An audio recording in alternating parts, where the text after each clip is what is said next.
Começamos esta noite com uma importante reflexão sobre a fundamentação da decisão judicial, na fala do Dr. José Miguel Garcia Medina. Dr. José está aqui conosco, vou chamá-lo para apresentá-lo. Tudo bem, doutor? Boa noite. Olá, boa noite, professora Angélica, tudo bem? Boa noite a você, boa noite a todo mundo que está aqui conosco. É para mim uma grande alegria estar aqui na Universidade de Unipar aqui de Paranavaí, ainda que virtualmente, ainda que remotamente, vamos assim dizer. Obrigado. Nós quem agradecemos, doutor, a sua importante fala, sempre brilhante nos seus esclarecimentos.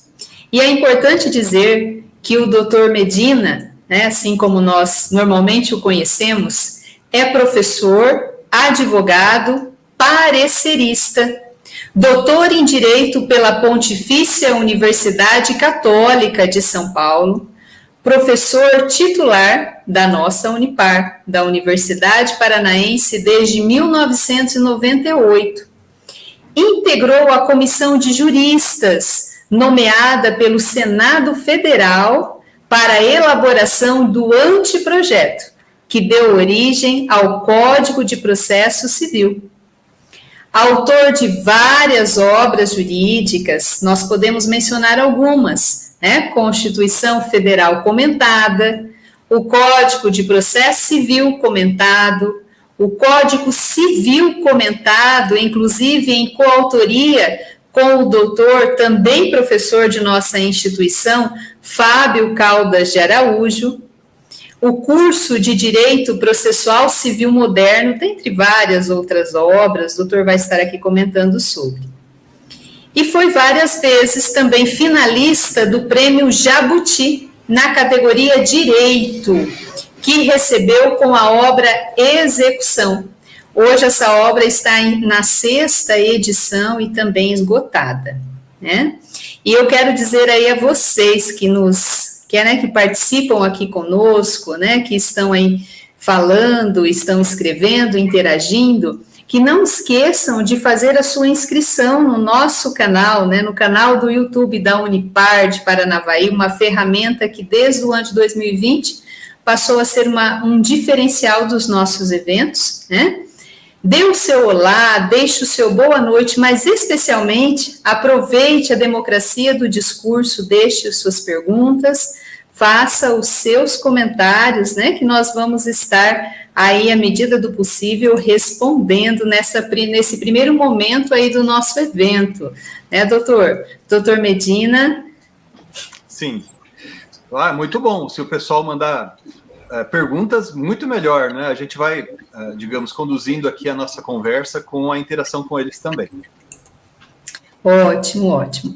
E a proposta dessa noite é justamente um bate-papo mais tranquilo, doutor? Então, nós começamos aí conversando um pouquinho, para quem não conhece o doutor Medina, eu começo perguntando para ele sobre um pouquinho da história de vida aí, alguém que nós lemos as obras, durante a academia, provavelmente nós temos várias dessas obras aqui mencionadas, Então, eu gostaria que o doutor começasse falando um pouco, doutor Medina, fale um pouco sobre você, por exemplo, se você é daqui da nossa região, onde você realizou a sua pós-graduação estrito sensu, seu mestrado, seu doutorado, sobre o que você escreveu, e há quanto tempo você está na nossa Unipar?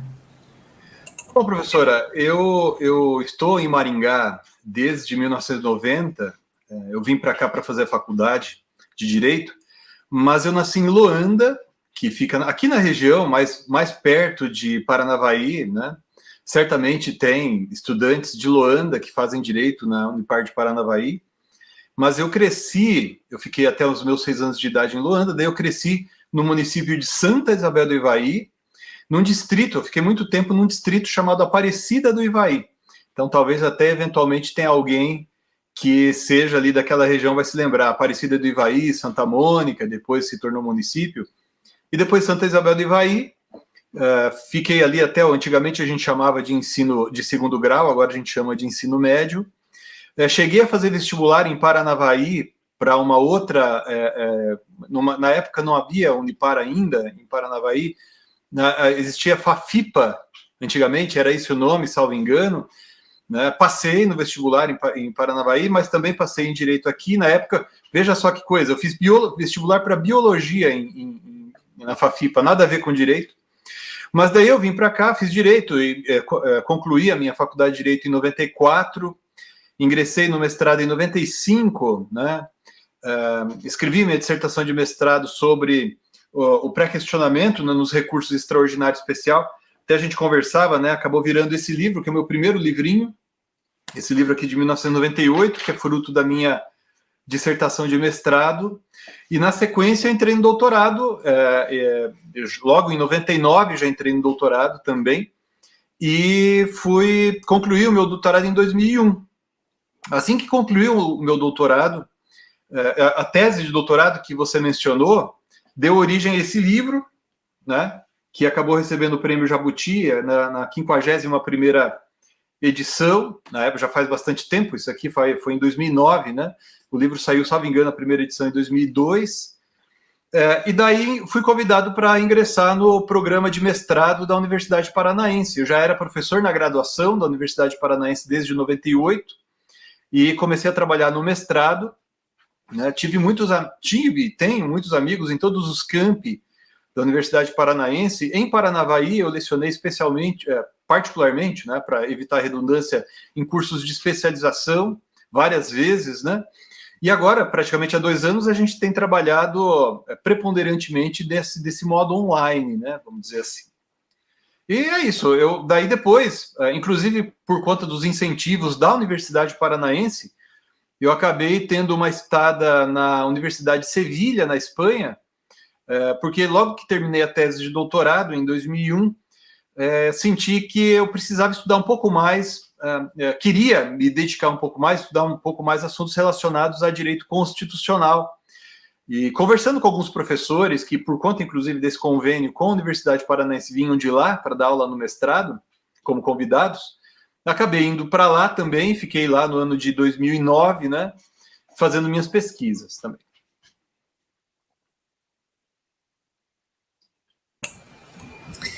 Que bacana, né, doutor? Às vezes, né, a gente não percebe aí, nós temos sim aluno de Luanda, né, e de toda essa região aqui de Paranavaí. Na verdade, o nosso público é justamente, né, a região, né, então envolve, dificilmente nós vamos ter alunos de Maringá, mas nós temos alunos de Luanda, Nova Londrina, né, Querência, né, para o outro lado aqui, né, Paraíso, enfim, eu sou um pouquinho ruim de geografia, mas nós temos alunos aqui na nossa região, e muitas vezes, é bacana dizer essa origem, né, porque muitas vezes as pessoas não se acreditam, né, então é importante isso daí, dizer, olha, não importa, né, a cidade, de repente é uma cidade que não tem grande estrutura, mas o direito é bem verdade, ele oportuniza um leque imenso, né, e é isso que nós precisamos acreditar.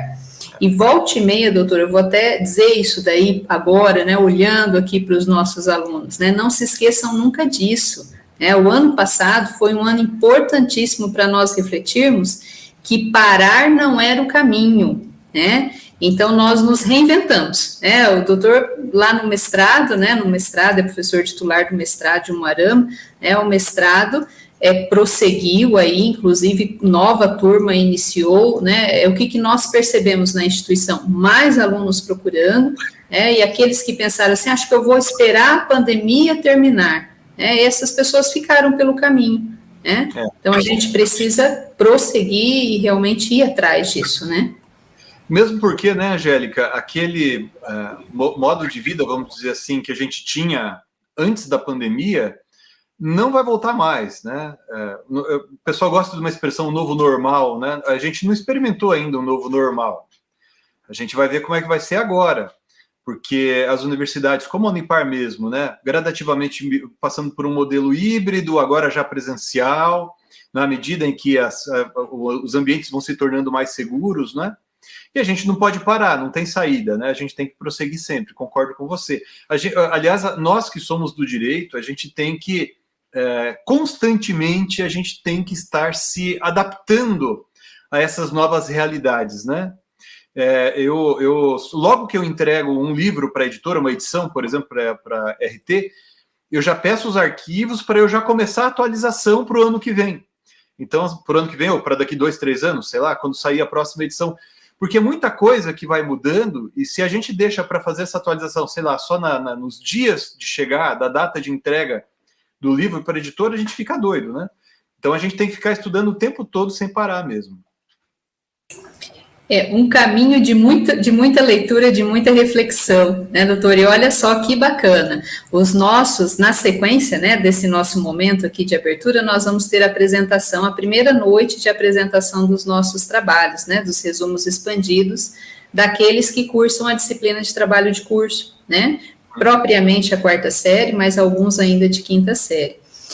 E nós percebemos como o olhar do direito mudou, né? Então, nós temos a influência ainda hoje da pandemia nos institutos, e isso foi para as pesquisas já desde o ano passado, mas de maneira bastante preliminar, e agora esse ano de maneira mais consistente, né? O que o doutor disse mesmo, né? Esse novo normal, ele permitiu que a própria seara jurídica mudasse, né? Então, algumas coisas vão ser híbridas, porque isso é extremamente válido, né? É possível produção do conhecimento nesse sentido, né? Melhora, né? Economia, e por outro lado, algumas coisas precisam ser presenciais, né? O direito exige essa humanização, nós não podemos nos esquecer disso, né?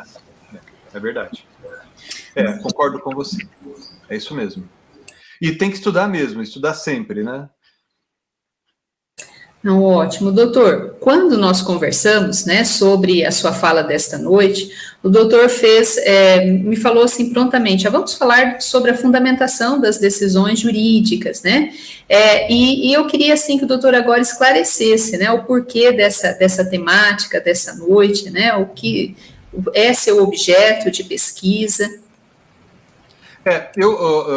Aqui no mestrado, no programa, na verdade, de mestrado da Universidade Paranaense, a gente tem que desenvolver projetos de pesquisa, assim como professores de graduação também têm, né?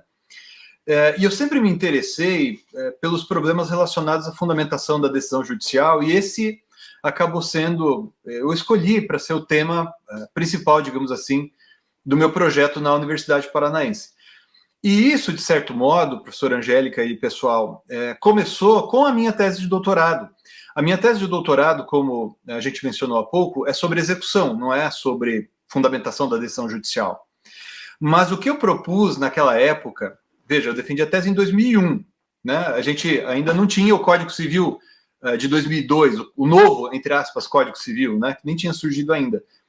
Mas naquela época a gente já percebia uma mudança muito grande nos princípios que informavam, que estruturavam o sistema. Então, por exemplo, hoje, especialmente o pessoal que está aqui conosco, que é de 3º, 4º ano em diante, certamente o pessoal já ouviu falar de exemplos como o caso do devedor que que deixou de pagar uma dívida, daí o credor ajuizou uma ação contra ele de execução e pediu, e o juiz deferiu a suspensão do passaporte ou a suspensão da carteira de motorista do devedor.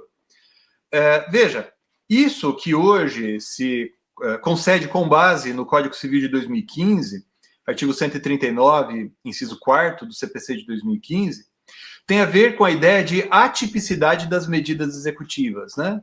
O que significa isso? Significa que as medidas executivas não são previstas com antecedência pelo legislador. E, além disso, as medidas executivas, o modo de realização dessas medidas executivas também não é previsto pelo legislador. Quando eu trabalhei com a tese de doutorado, isso era ainda, já havia começado, esse modelo da atipicidade das medidas executivas já estava começando, ainda era pouco estudado, ainda era um negócio meio que estranho, digamos assim. E daí, na minha tese, eu fiz uma menção a isso, mas eu fiquei insatisfeito com o que eu tinha estudado até então, eu colocava, né, que a gente estava deixando de lado princípios como da tipicidade das medidas executivas, ou seja, um modelo previsto pelo legislador de quais as medidas que podem ser executadas e o modo de realização dessas medidas executivas, para o modelo da atipicidade, que acabou sendo consagrado em toda a sua plenitude também no CPC de 2015, mas não é novo. E daí, quando eu comecei a estudar isso, eu logo percebi que isso não era algo específico para a execução. Isso estava se estendendo para todo o processo civil. Daí, logo, a gente percebeu, por exemplo, que a tutela cautelar, aquilo que antigamente a gente chamava de medidas cautelares nominadas, ou medidas cautelares típicas, também estava perdendo sentido. Por quê? Por causa do aumento do que também a gente chamava e chama até hoje de poder geral de cautela, ou seja, o poder de o juiz conceder medidas cautelares quando não previstas pelo legislador ou em hipóteses não contempladas pelo legislador. E daí, conforme eu fui me aprofundando no estudo dessa matéria, eu percebi que isso estava muito além do processo civil. Era uma questão relacionada à fundamentação das decisões judiciais, mas mesmo aí a questão surgia antes. Era um problema de como nós compreendemos o direito, como nós compreendemos o que é norma jurídica, né? Como se dá essa construção toda, né? Então, eu costumo dizer, já há muito tempo, que o direito processual é como que um capítulo daquela disciplina propedêutica, sabe? Aquela coisa que, sobretudo o pessoal que está no primeiro, segundo ano, às vezes a gente não dá muito valor, como teoria geral do direito, ou introdução ao estudo do direito, né? Depende, o currículo vai mudando, sempre muda o nome, mas essa disciplina que a gente começa estudando essas noções que a gente considera, às vezes, básicas demais, mas com o passar do tempo e à medida em que a gente estuda, a gente percebe que elas são fundamentais, né? Eu gosto muito de citar, por exemplo, aquela diferença entre texto e norma. Então, por exemplo, eu tenho o mesmo texto no Brasil inteiro. O Código Civil no Brasil inteiro estabelece o seguinte no Código, né? O artigo 187 do Código Civil tem a mesma redação no Brasil inteiro. O artigo 139 do Código de Processo Civil tem a mesma redação no Brasil inteiro. Ou seja, é o mesmo dispositivo legal. Mas a norma jurídica não é necessariamente a mesma. O que é a norma jurídica? A norma jurídica é o produto da minha interpretação, né, daquele texto. Interpretação esta que eu faço com o propósito de resolver determinado problema, né, e, portanto, para aplicar aquela norma. Então, quem é que faz essa interpretação? Todo mundo, claro. Eu tenho o intérprete, como a gente aqui, eu em sala de aula, você, né, os estudantes, as estudantes que estão aqui conosco, a gente às vezes pensa em determinadas questões para tentar entender melhor uma determinada regra. Ali a gente está definindo o que é a norma jurídica. E tem o papel dos juízes, que os juízes, né, quando um juiz decide, profere uma sentença para resolver um litígio entre A e B, ele estabelece aquilo que, inclusive, é comum, todo mundo usa essa expressão, comumente se usa essa expressão, o juiz cria, entre aspas, a norma do caso concreto. Então, aquela disposição que existe em abstrato, quando o juiz profere uma sentença dizendo, olha, José tem direito contra Maria, né? A tem direito contra B, o contrato é nulo, a cláusula é nula, né? Ou algo parecido, ali se cria, entre aspas, a norma para o caso concreto. E daí, quando eu percebi isso, e fui me aprofundando, não é?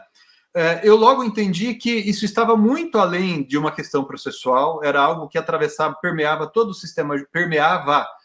sistema jurídico, e começava, na verdade, um pouco antes até, com a Constituição de 88, né? Foi então que, inclusive, me preocupando com isso, eu resolvi sair um pouco, né? Eu falei há pouco, né, que eu fui ali, passei um período na Universidade de Sevilha estudando também, e o produto daquele trabalho gerou esse livro, né, que agora está esgotando também essa edição aqui, se me permite mostrar, professor, aqui, inclusive a gente está no Outubro Rosa, né?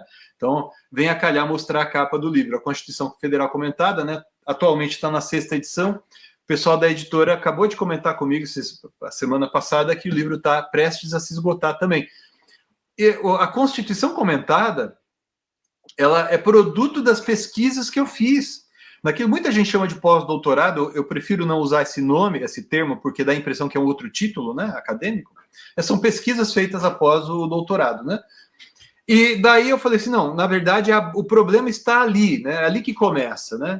E daí então eu fui aprofundando os meus estudos a respeito disso, né?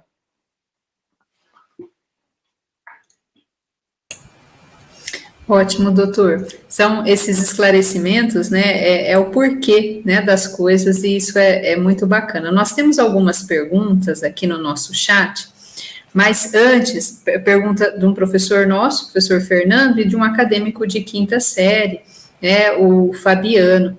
Mas antes eu gostaria, né, até para a gente introduzir realmente este tema, né, eu gostaria, assim, que o doutor fizesse um comparativo, né? Porque o Código de Processo Civil 2015 teve uma preocupação com esse tema, com o tema, então, da fundamentação da decisão judicial. Hoje é diferente do que acontecia no Código de Processo Civil já revogado?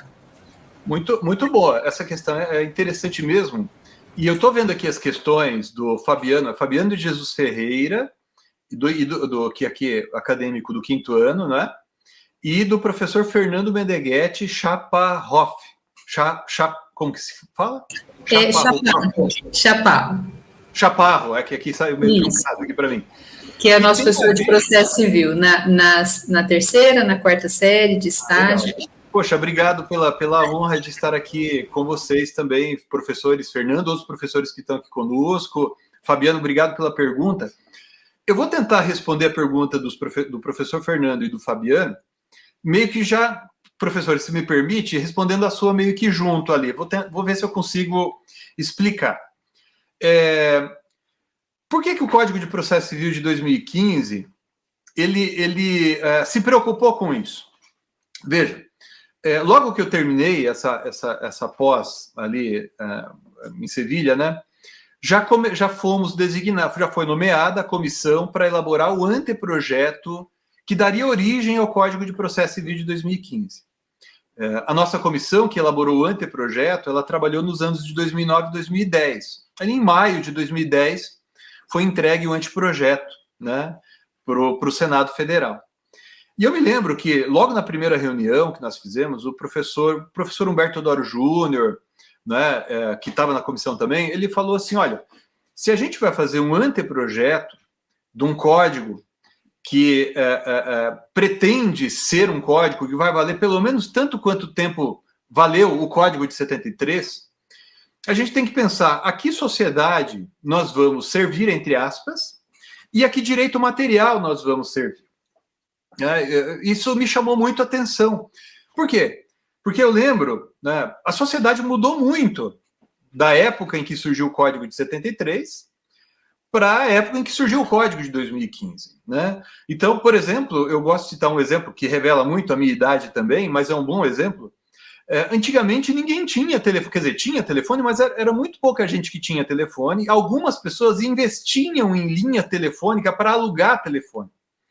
Então era um tipo de investimento. Né?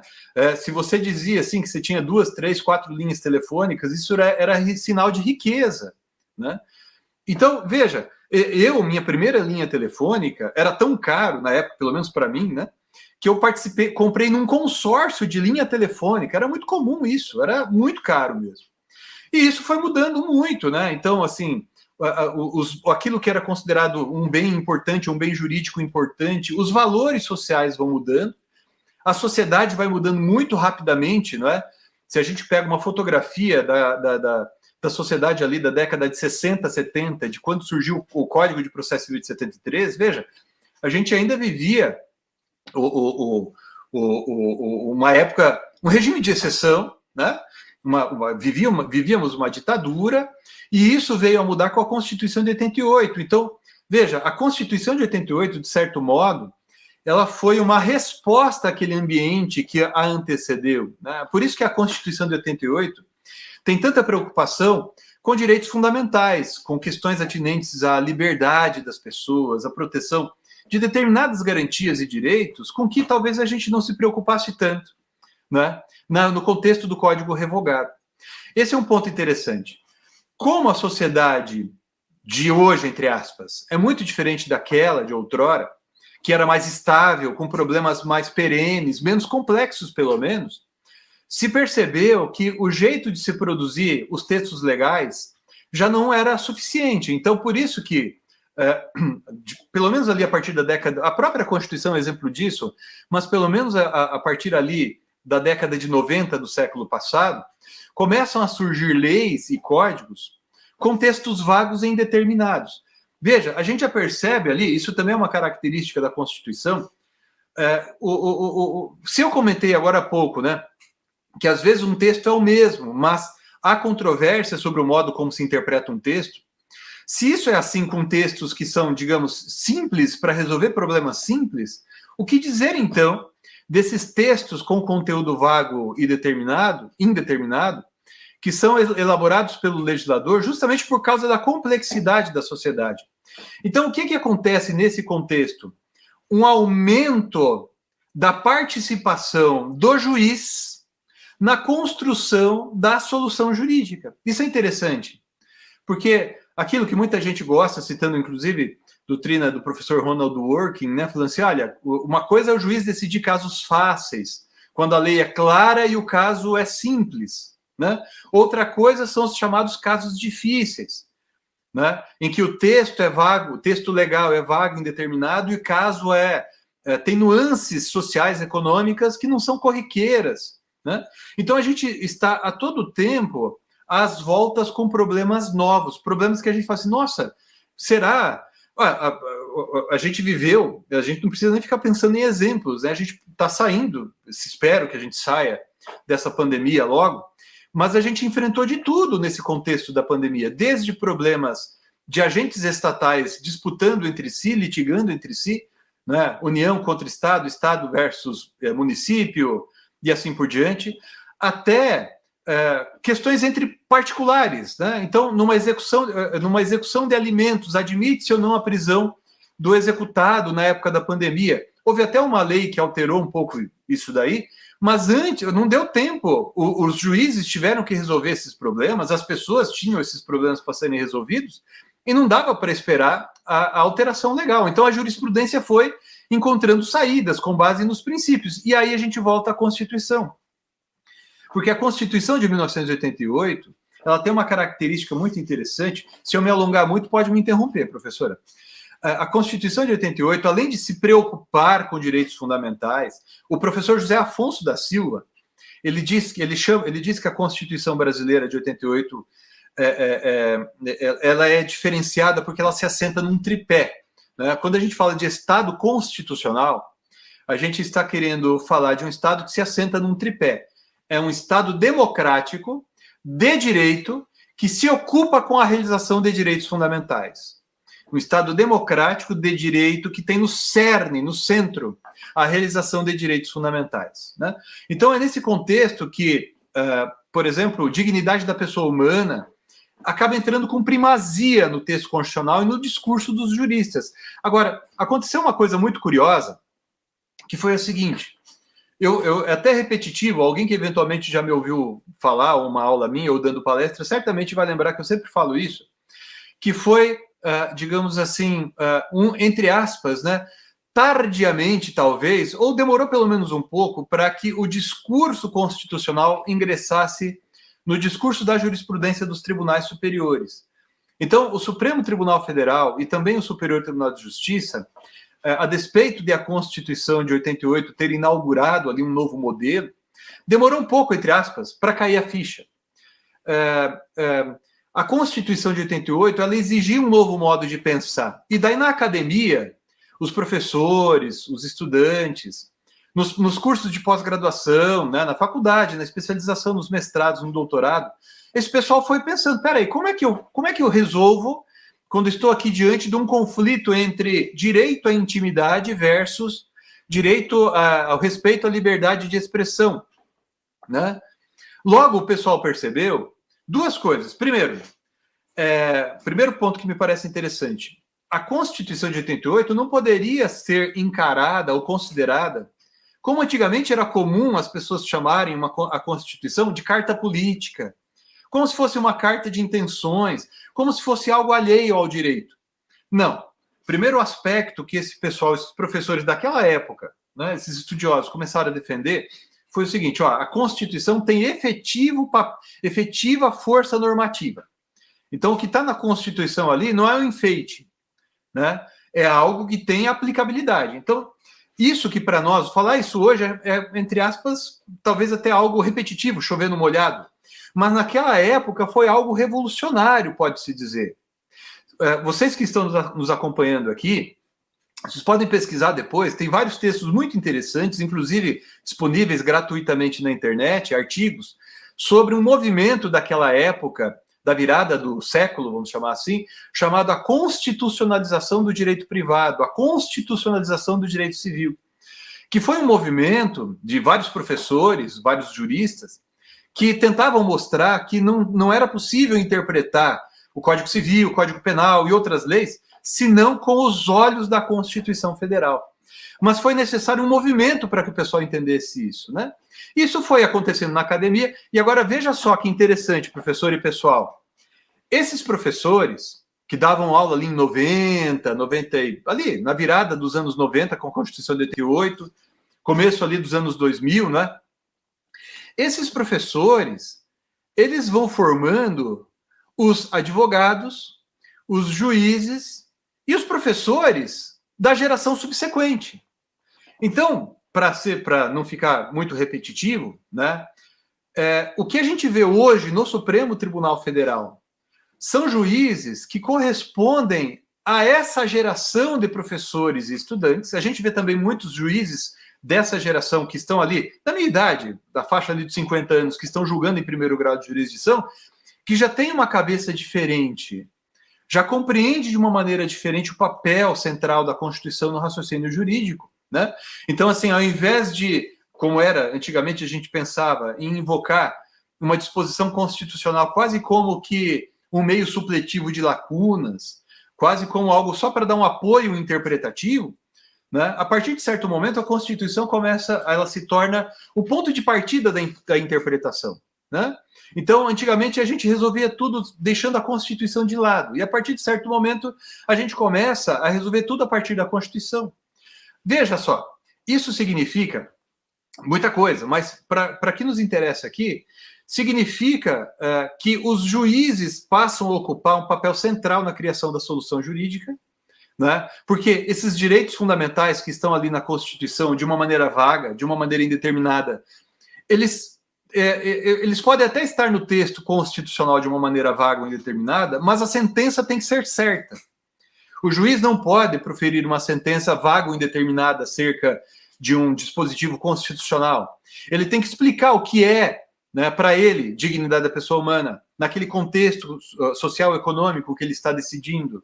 Ele tem que explicar o que é liberdade de expressão e por que em determinado caso prevalece a liberdade de expressão e não o direito à intimidade, ou vice-versa, né? Então, perceba, essas disposições todas, de um lado, aumentam o poder de interpretação, mas como os juízes não são legisladores, o trabalho do juiz é diferente do papel do legislador. Se eu sou um deputado estadual, federal, por exemplo, ou até um vereador, eu não preciso fundamentar o meu voto. Claro que a gente vê, às vezes, o pessoal indo lá pegar no microfone, né? Eu voto nesse sentido por causa daquilo, mas isso não é imprescindível, né? O legislador ele já tem legitimidade para votar em determinado sentido por causa dos votos que ele recebeu, ele foi eleito para isso.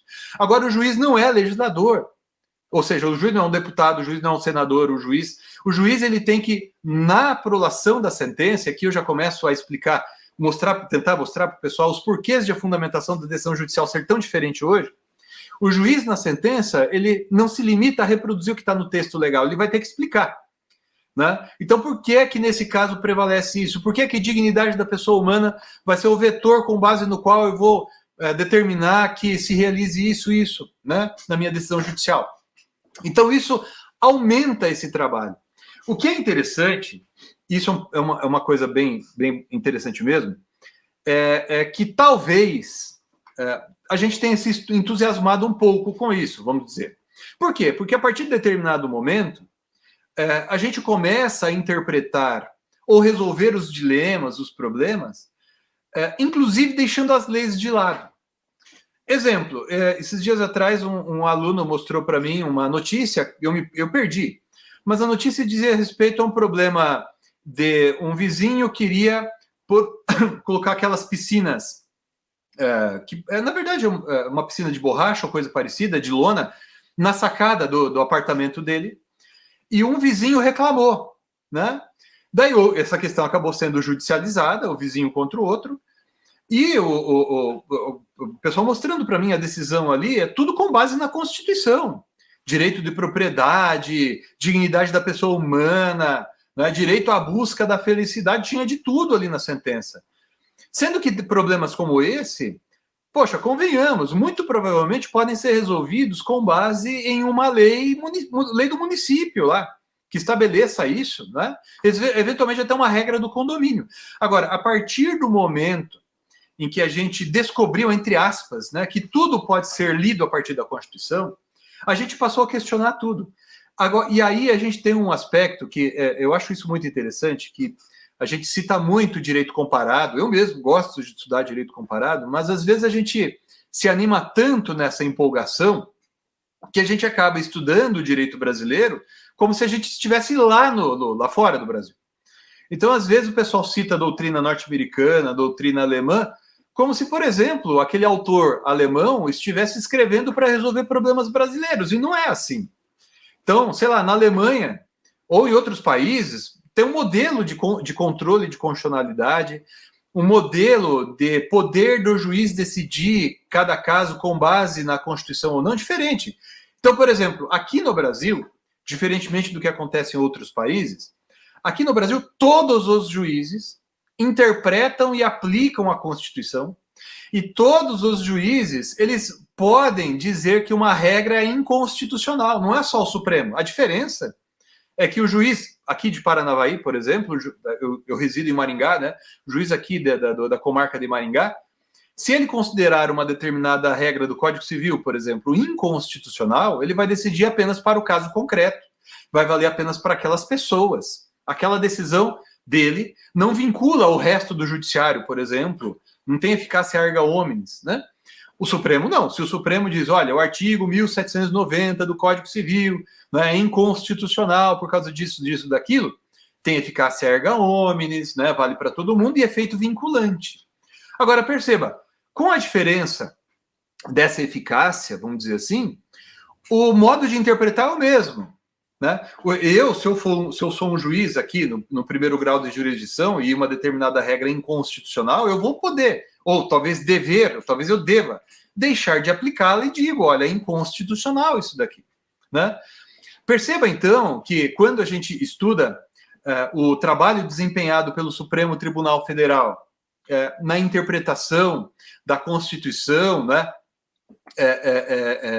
Como, por exemplo, o Supremo Tribunal Federal, acho que no ano passado ou retrasado, eu não me lembro bem ao certo, ele decidiu ali sobre a criminalização da homofobia, né?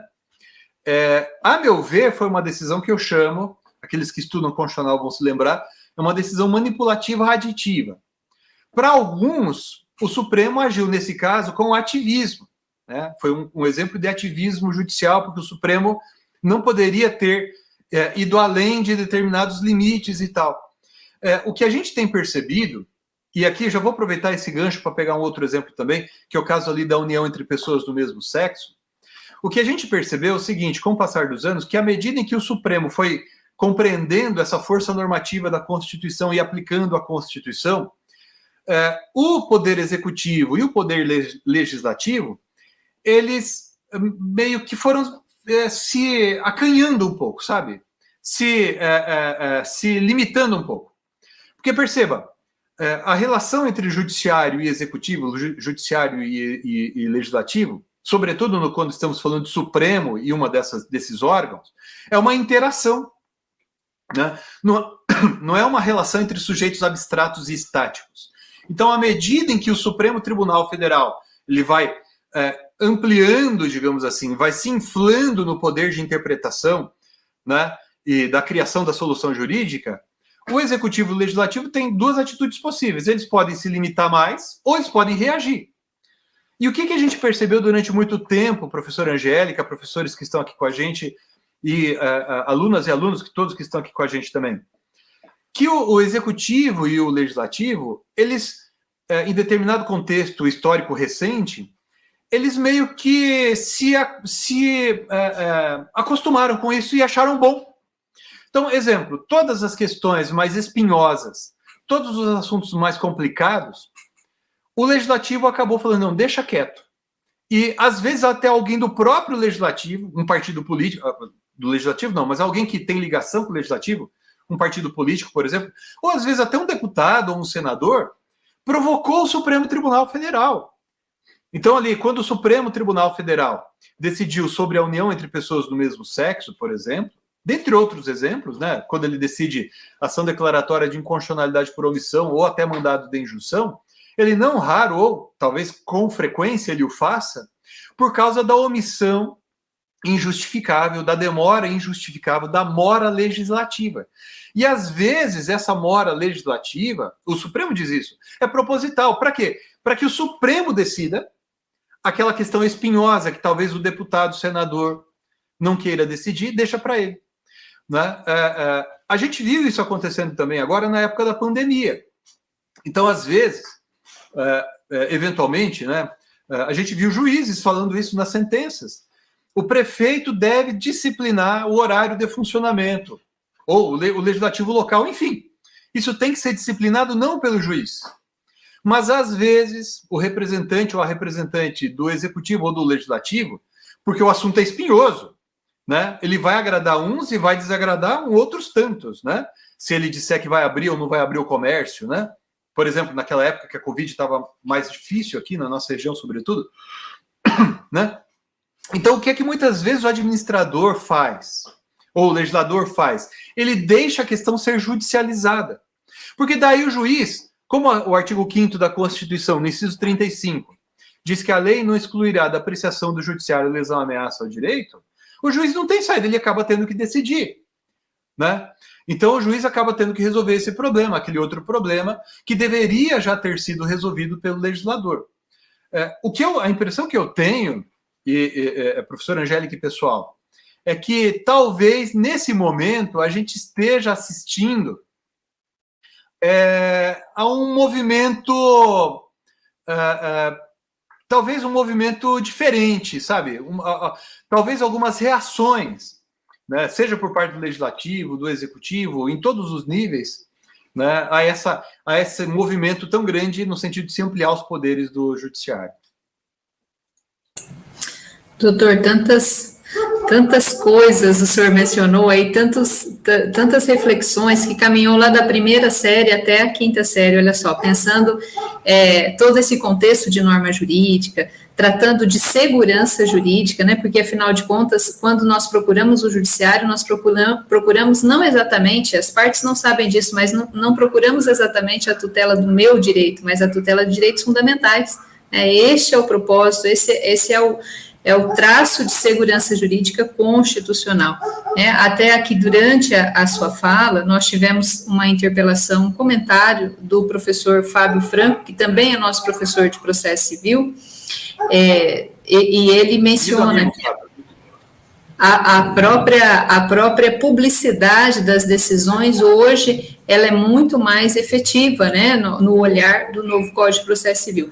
Mas agora, nessa sua fala final, e essa reflexão é pontual, né, nós temos cada vez mais o intérprete judiciário e menos a interferência de uma norma jurídica. Talvez aí por esses contextos sociais tão imediatistas, né, todos nós estamos extremamente imediatistas, né, esse contato por rede social, esses dias que ficamos sem o WhatsApp, parecia que algumas horas eram uma eternidade, né, como é que eu vou trabalhar, né, enfim, nós estamos extremamente imediatistas, talvez por isso nós estamos procurando tanto o judiciário para agir dessa maneira, interpretando desse modo, afinal de contas o próprio processo legislativo é complexo e nós estamos caminhando para um viés de insegurança jurídica, né, e isso me preocupa um pouco, porque se nós somos um Estado de Direito, né? Aonde nós não podemos dizer que a decisão judicial está na pirâmide normativa de Kelsey. Então, é uma preocupação, doutor. É uma preocupação, é importante, né? Nós temos o judiciário aí a nos alcançar, afinal de contas, o acesso ao judiciário é inafastável diante da pretensão resistida, mas, por outro lado, né, nós temos esse cuidado, né, de ausência de lei, talvez, né, mais interpretação e menos a legislação. Né? Eu tenho notado, professora e pessoal, que se por um lado a nossa Constituição e tudo que eu falei aqui, que tem ali como ponto de partida a Constituição de 88, é tudo muito novo, vamos dizer. A Constituição acabou de fazer 30 anos, né? Então, a gente está lidando com a história, a gente está no meio da história e contando a história. É mais ou menos assim. Mas, como testemunhas, né, a gente está vendo isso, a gente está vivenciando isso, a gente percebe que, digamos, o pêndulo, sabe aquele pêndulo do relógio, ele está fazendo um movimento em sentido inverso agora, está retornando, vamos dizer assim. Porque eu leio muito, como a professora mencionou, eu gosto muito de assistir eventos, palestras, debates, e eu percebo nitidamente no ambiente político, social, na academia como um todo, um movimento inverso, como nós dizíamos, que se por um lado, num determinado contexto, a gente resolvia tudo a partir da Constituição, o que é que a gente vê agora? É cada vez mais comum a gente ver no Congresso Nacional, por exemplo, manifestação de deputados e senadores no sentido de se fazer uma nova Constituição. Esses tempos atrás, eu ouvi alguém dizendo assim, vamos fazer um plebiscito, coisa parecida, para ver se o povo quer ou não uma nova Constituição. Então, era um assunto que era quase, assim, um pecado falar isso. Agora não, as pessoas falam. Se não isso, uma reforma constitucional. Eu assisti um evento há poucas semanas, em que boa parte dos presentes no evento defendiam, né? Aqui não é uma crítica, é uma constatação, percebam, aqui eu não estou prescrevendo nada, estou descrevendo um momento. Muitos dos palestrantes, eles defendiam a desconstitucionalização de vários temas. Então, alguns falavam assim, olha, por que, por exemplo, questões relacionadas ao funcionalismo público tem que estar na Constituição? Isso pode ficar tudo em lei complementar, lei ordinária. Por que, sei lá, o trabalho dos tribunais superiores, e assim por diante. O pessoal dizendo, tem um monte de temas que estão na Constituição que não precisam estar na Constituição. Eles podem estar fora da Constituição. Então, isso revela que manifesta-se entre nós uma tendência no sentido de se reduzir a força da Constituição, seja, nesse caso, desse modo que a gente está falando aqui, seja realmente, materialmente, tirando assuntos da Constituição, trocando a Constituição, emendando a Constituição. Ou seja, o outro caminho, que esse a gente vê mais na academia, é uma tentativa, chamamos assim, de resgatar o papel da lei, da norma infraconstitucional. Então, é cada vez mais comum a gente ver autores dizendo, olha, não, o juiz não pode deixar de aplicar a norma do Código Civil, por exemplo, ou de uma lei como o Código de Defesa do Consumidor, né? A não ser em situações em que isso seja uma aberração frente à Constituição. Senão, eu tenho que respeitar a opção do legislador e pronto. Que é algo diferente do que a gente tem visto em muitas decisões do Supremo Tribunal Federal. Né? Não é incomum o Supremo Tribunal Federal, digamos, reinterpretar, vamos dizer assim, a solução dada pelo legislador e criar uma nova. Né? E isso é criticável, me parece.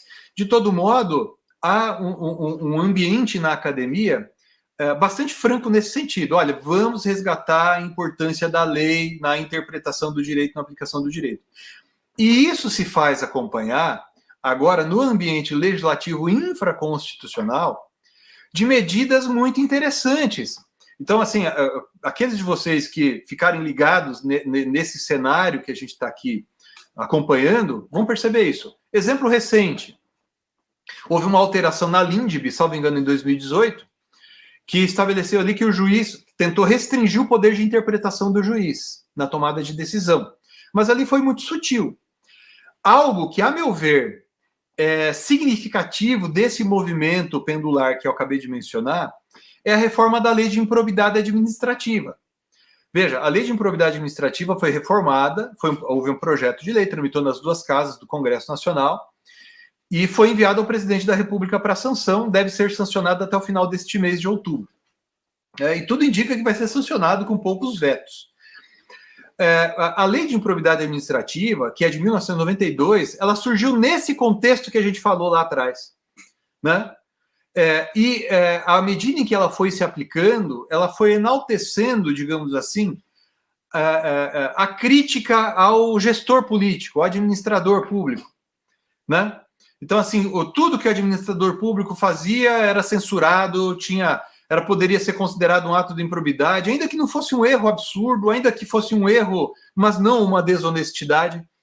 E essa reforma, ela, sem dúvida alguma, ela de alguma maneira ela restringe o poder do juiz na medida em que restringe o poder do Ministério Público, o poder daquele que move a ação de improbidade administrativa. Então, de certo modo, é uma reação da classe política, e mais uma vez, não é uma crítica aqui que eu estou fazendo, eu estou procurando descrever.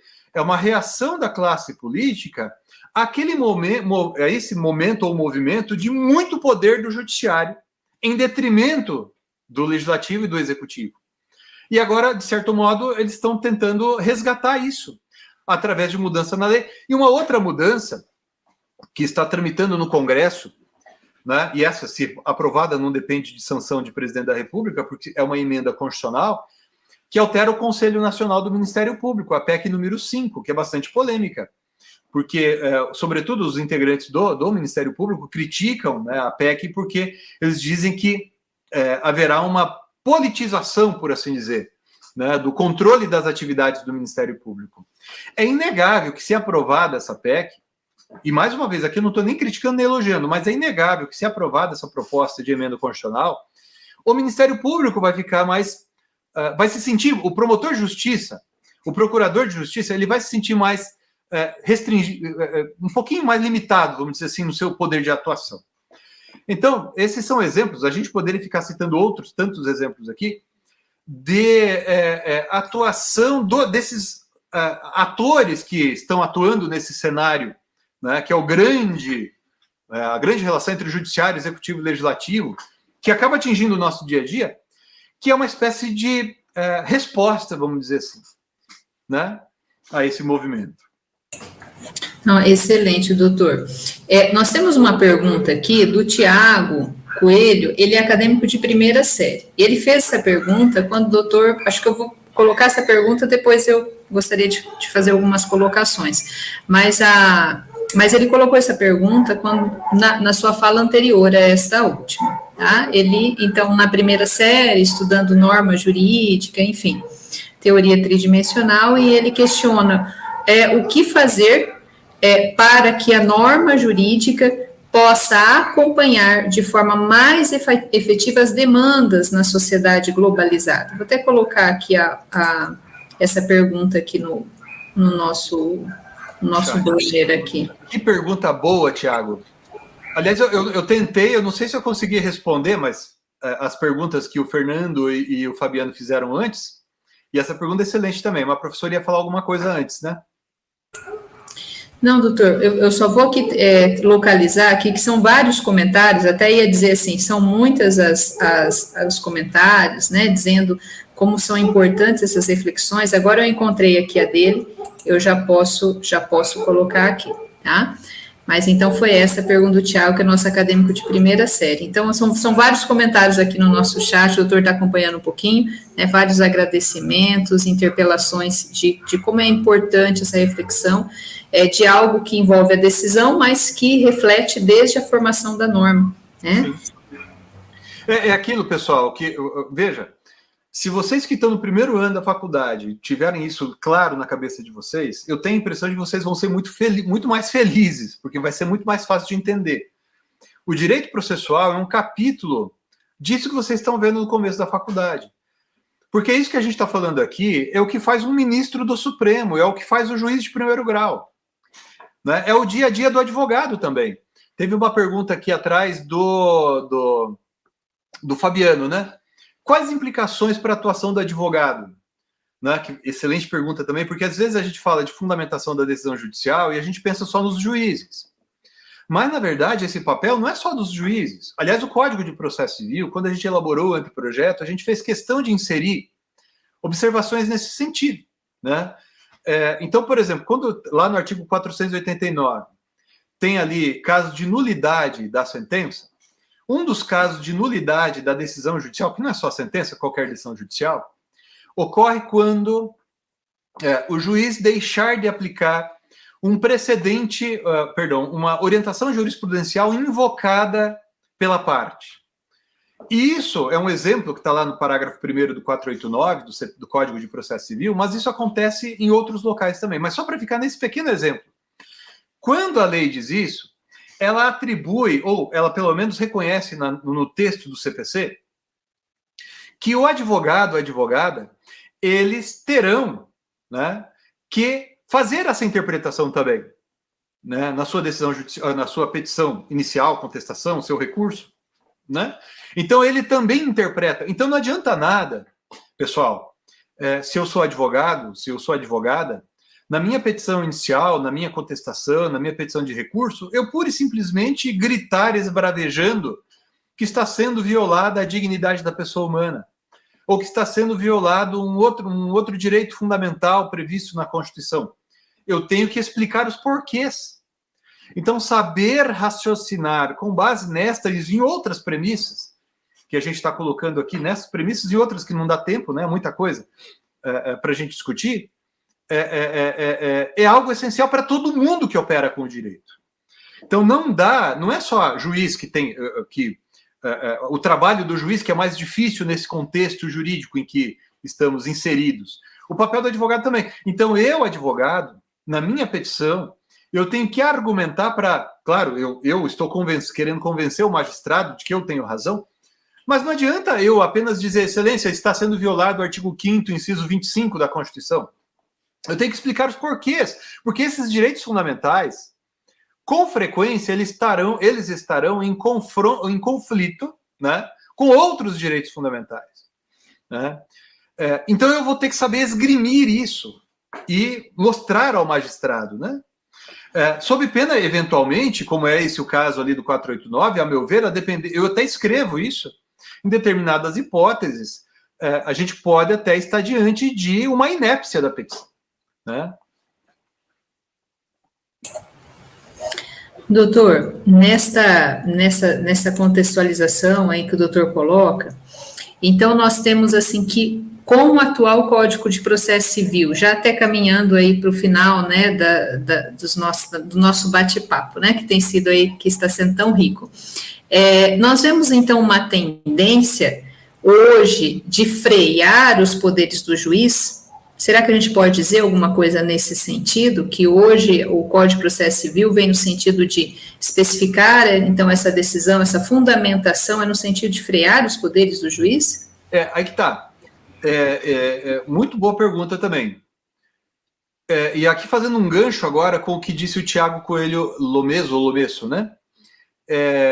O Código de Processo Civil de 2015, de certo modo, ele reconheceu aquele papel do juiz no desenvolvimento do direito, né? Incorporou isso, mas não no sentido de estimular isso, mas no sentido de dizer, olha, excelência, ó juiz, ó desembargador, ó ministro, quando você for decidir com base nesses direitos fundamentais, nesses textos vagos e indeterminados, você tem que explicar os porquês, né? Então, sobre o que o legislador, né, seja quando a gente fez o anteprojeto lá, mais de 10 anos atrás, seja depois aqueles que trabalharam no projeto, na tramitação no Congresso Nacional, eles quiseram, de alguma maneira, contribuir para que houvesse mais segurança jurídica, para que as decisões fossem mais bem fundamentadas, vamos dizer assim, né? Por conta daquilo que a gente comentou. Agora, o que me parece, sabe, professora e pessoal, que a gente está vendo neste exato momento é um movimento de resistência àquilo que antecedeu ao CPC de 2015. No sentido de diminuir a abrangência da Constituição, né? Então, menos assuntos estarem na Constituição, no sentido de resgatar a importância da lei, da regra infraconstitucional em relação à Constituição, no sentido de diminuir, à luz da lei, o grau de reprovação das condutas do legislador e do administrador, que é o caso da reforma da lei de improbidade administrativa, ou até, né, também para fechar com esse exemplo, com limitações ao poder de atuação do Ministério Público. Né? Então, aí sim, sabe, professora? Aí sim eu acho que a gente pode dizer que estamos vendo uma espécie de resposta, né? Que, sem dúvida alguma, ao final desse tempo, sei lá, talvez daqui 1 ano, ou 5 anos, ou 10 anos, a gente vai poder olhar para o ano de 2020, 2021 e 2022 para verificar se realmente isso aconteceu. Porque a gente está no meio do furacão. Né? A gente tem condições de ter hipóteses agora, né? Não dá para afirmar isso com certeza. Né? Que venha a ser uma tendência, né? Mas o importante é que tudo se baliza na segurança jurídica. E finalmente, doutor, até voltando a conteúdos de primeira série, o Código de Processo Civil está dando tanta importância para a jurisprudência e para os precedentes. É isso mesmo, né?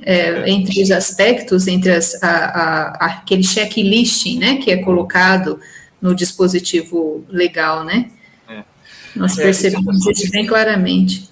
É muito boa observação, porque, veja, sem querer discutir, porque é um assunto longo, se jurisprudência é ou não fonte do direito, o que me parece que a gente tem que reconhecer é o seguinte, voltando bem no começo, como você mesmo mencionou, professora, quando a gente tentou fazer aquela diferenciação entre texto e norma, né? Ora, na medida em que o sentido de um dispositivo, enfim, a norma jurídica, ela decorre da interpretação e da aplicação dos textos legais, do texto da Constituição, é inegável que a decisão judicial, seja a decisão de um juiz sozinho, aqui em Paranavaí, seja a decisão do Supremo Tribunal Federal, seja o conjunto de decisões, e daí a gente vai falar de jurisprudência, é inegável que isso é indispensável para a compreensão do direito, para o sentido de unidade do direito, para a segurança jurídica, porque eu quero saber daí o que é o direito, daí eu vou na jurisprudência para saber, né? E também para que haja estabilidade, porque senão, veja, eu lembro de um ministro do STJ, agora não me lembro o que é o certo, mas eu lembro de ele ter usado a expressão jurisprudência banana boat, né? Aquela coisa que o pessoal gosta de andar no rio ou da praia, né? Que é um barco puxando uma coisa em formato de banana, um monte de gente em pé, sentado naquilo ali, tentando se equilibrar, né? E a brincadeira é justamente aquilo ali, num certo momento, o piloto dá um cavalo de pau ali e derruba todo mundo, né? E a jurisprudência banana boat, que muda a todo tempo. E outros usam outra expressão que é jurisprudência lotérica. Né? Ou seja, qual é a orientação dominante? Depende. O tribunal A decide num sentido, o tribunal B decide em outro sentido. A gente vê um exemplo hoje, uma decisão... Eu estava com o link aberto aqui no meu computador, deixa eu ver se eu consigo colocar para a professora ali no chat, que de repente, se a professora quiser compartilhar com os alunos essa notícia, que saiu hoje à tarde no site do STJ. O STJ, hoje ao meio-dia, proferiu uma decisão, ao meio-dia saiu a notícia no site do STJ. Um ministro do STJ mandou soltar uma moradora de rua que comprou um pacote de macarrão instantâneo, né, e suco, coisa parecida, o total do furto dela R$20. Né, moradora de rua pobre, né, ela ficou presa, foi o juiz de primeiro grau, que também não sei a história, mas enfim, deixou preso, o tribunal do estado lá manteve presa a pessoa, precisou ir ao Superior Tribunal de Justiça, e é engraçado isso, porque vários ministros do STJ, das duas turmas que julgam direito penal, que são a 5ª e a 6ª turma do STJ, sempre reclamam dos tribunais dos estados ou regionais federais que decidem de uma maneira diferente daquela jurisprudência. Isso gera o quê? Para mim, que sou um advogado, ou aquela que está estudando aqui com a gente, que está estudando direito, mas é empresário e empresária, eu quero saber como fazer os meus negócios, como eu faço os meus contratos, se eu posso abrir uma empresa, não posso abrir uma empresa, se eu posso comprar um objeto, não posso comprar. Eu, como advogado, como é que eu vou conduzir as minhas ações? E também os juízes, como é que eles vão decidir? Né? Então, a importância da unidade de interpretação. Claro que a unidade absoluta é impossível, a certeza absoluta é impossível, por conta daquilo que a gente tem falado. Aliás, se mencionou há pouco, Tiago, né, a sociedade globalizada, em que tudo muda muito rapidamente, é impossível você ter uma estabilidade 100% full-time, para sempre. Né? Agora, tem coisas que são básicas, né? Tem coisas que são, poxa vida, né? Se a orientação, se a jurisprudência dos tribunais superiores é pacífica em determinado sentido, por que eu vou decidir de uma maneira diferente? Né? Só porque eu discordo e ponto. Eu tenho que explicar os porquês da minha discordância, demonstrar por que aquilo está superado, ou demonstrar por que aquele entendimento não se aplica. Né? Então, quando a gente estuda precedentes, aqui o pessoal que está na faculdade, é um tema interessantíssimo para fazer trabalho de final de curso. Eu sei que, aliás, nessa semana o pessoal está preocupado com as apresentações também, né, professora? Mas, às vezes a gente é tão preocupado com o estudo dos precedentes e tantas teorias, e às vezes a gente precisa só do básico, né? Sem tanto refinamento assim, sem talvez nem tanto direito comparado assim, né? Se preocupar com um pouco mais com a segurança jurídica, com a estabilidade, com o Estado de Direito. Né? Professora, antes de... eu coloquei ali, né? Eu vi que a professora colocou o meu endereço, Prof. Medina, porque é tanto assunto para a gente conversar, e certamente não vai dar tempo, mas eu queria me colocar à disposição. Eu sou professor da Universidade Paranaense, e sou professor porque eu amo essa profissão mesmo que eu escolhi, né?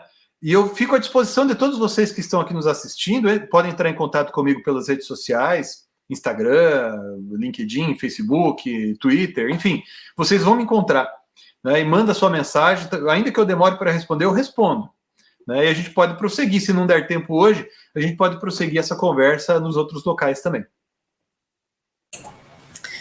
Obrigada, doutor. Coloquei ali no chat, né? Coloquei aqui novamente seu contato eletrônico, né? Isso é muito importante, assim, poder falar, né, com uma pessoa de tanto gabarito, né? Tantas ideias que nos trouxe aqui. Eu tenho certeza que os nossos acadêmicos, não só das últimas séries, né? Mas inclusive das primeiras séries, puderam acompanhar e refletir todas essas contextualizações.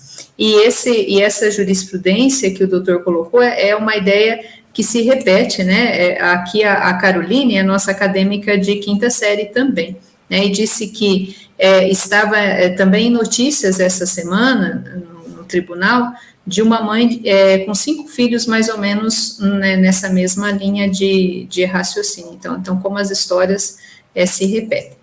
Mas, de qualquer modo, né, doutor, nós passamos a um segundo momento da nossa noite, que acontecem as apresentações, as pesquisas, né, dos nossos acadêmicos de trabalho de curso, e eu gostaria, nesse momento, de agradecer imensamente, né, o seu tempo, a sua dedicação aí de estar conosco mais uma vez, né, não só como professor da Unipar, mas sempre extremamente dedicado com todas as reflexões, e o que é muito bacana para todos nós, né, que direto ou indiretamente passamos ali como seus alunos, né, mais ou menos, a gente vinha conversando antes nos bastidores, e quantos de nossos professores foram seus alunos na graduação ou na pós-graduação, e indiretamente os nossos acadêmicos estão podendo sentir um pouquinho esse gostinho, né, de todo esse conhecimento.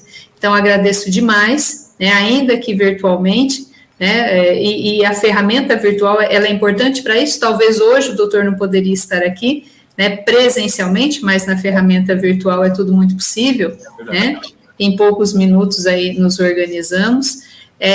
Então, fica um abraço grande, uma gratidão, e dizer aí para os nossos acadêmicos que estão acompanhando que agora nós passamos as nossas salas de aulas virtuais. Hoje nós temos 4 salas com apresentações, e começando aí daqui a alguns minutos também, a partir das 21 horas. Doutor, deixa as suas considerações finais. Eu que agradeço, professora Angélica, pela gentileza do convite. É para mim uma honra sempre estar aqui com vocês. Eu amo a Universidade Paranaense, né? Eu considero a minha casa. Tenho muito orgulho de participar né, de ser professor da Universidade Paranaense desde 1998, então já aí bastante tempo, né? 25 anos, estamos chegando aí aos 25 anos, e é sempre bom estar com vocês aqui também. Eu queria deixar um abraço afetuoso para todo mundo, tá? Professores, professoras, estudantes, deixar um beijo, mandar um beijo para minha esposa que está me assistindo pelo YouTube, né? E ficar à disposição de vocês. Cuidem-se, Deus abençoe vocês com muita paz, muita saúde. Contem comigo sempre que vocês precisarem. É um prazer. Doutor, abraço, tá? Até a próxima. São muitas manifestações aqui no nosso chat. Depois, se o doutor quiser reassistir, é só clicar lá que está tudo gravado. Pessoal, um abraço grande. Fiquem com Deus. Doutor, um abraço. Até logo mais, então, nos encontramos nas salas virtuais. Até, pessoal. Boa noite. Boa noite.